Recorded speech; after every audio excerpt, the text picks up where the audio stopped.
Cousins ఇంటికి friends ఇంటికి వెళ్ళినా ఎక్కువసేపు ఉండలేను నాన్న, తిరిగి వచ్చాయనిపిస్తుంది.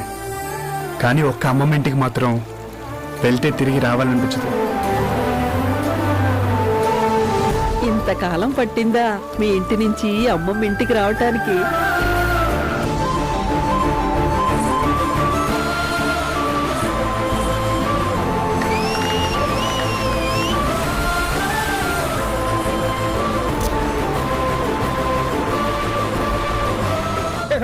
యాసంకాలం సెలవులకి ఎంజాయ్ చేయడానికి వచ్చినట్టు వచ్చావు. అమ్మమ్మ కళ్ళలో నీళ్ళు చూశాను రా, ఎందుకో తెలీదు, అవి నా కళ్ళలోకి వచ్చాయి.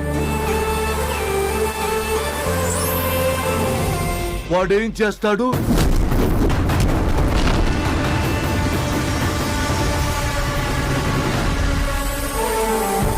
అమ్మమ్మకి నచ్చితే ఏమైనా చేస్తాను రా, దాంతో వచ్చే ఆనందమే వేరు. వరలక్ష్మా